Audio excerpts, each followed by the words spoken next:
Shalom, Chavre. Rabbi Micha here with a 2-minute Torah for this week's Parsha, Va'era. Okay, so in this week's Parsha, Va'era, we have the plagues coming to Egypt, and we read the following. Vayet Aharon et yado. Aaron stretched his hand over the waters of Egypt. Vata'al hatzvardeya. The frog came up, or the frogs came up and covered the land of Egypt. So you can kind of see the problem in the English, which is, why is frog written in the singular in Hebrew? Why does it say Sfardeya? A frog arose out of the Nile and covered the land of Egypt? Why doesn't it say Sfardeim in plural?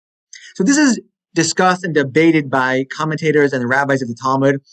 Let's start with Rabbi Akiva. Rabbi Akiva Omer, Sfardeya achat haita umala kol eretz Mitzrayim. There was indeed one frog which filled the whole of Egypt. According to Rabbi Akiva, the Torah says it was one frog. It must have been a giant, like Godzilla frog. Pretty wild. Rabbi Elazar ben Azariah is having none of it. He turns to Akiva and he says, Akiva, malacha etel agada. What business do you have with matters of agada and interpretation?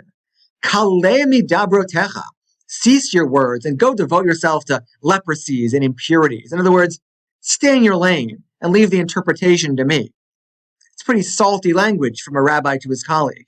He goes on to say, the verse simply means there was just one frog that rose at first, and then he croaked for the others, and then they all followed him. So the question is, why is Elazar ben Azariah so angry at Akiva? Why does he talk to him so rudely? I'd like to suggest that behind each of their interpretations is a greater concern or understanding of how exactly God works in the universe and how miracles work. According to Rabbi Akiva, who says there was a Godzilla frog, miracles are supernatural.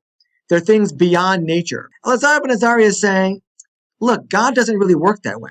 A miracle is for Hashem to work within nature and to have all of these frogs, thousands or maybe millions of them, come out of the Nile and then cover Egypt that way. It's a miracle, but within the natural means.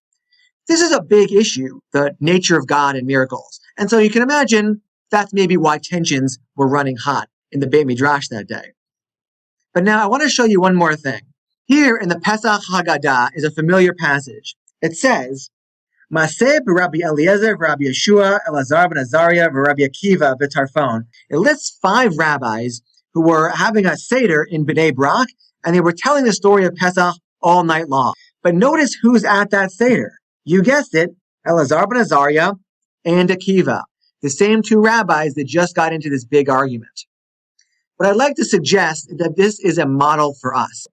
Even though these 2 rabbis had major disagreements about fundamental things, about the nature of God and miracles in life, and even though they may have made a mistake and resorted to some name-calling, at the end of the day, they were still able to sit down together and celebrate Pesach.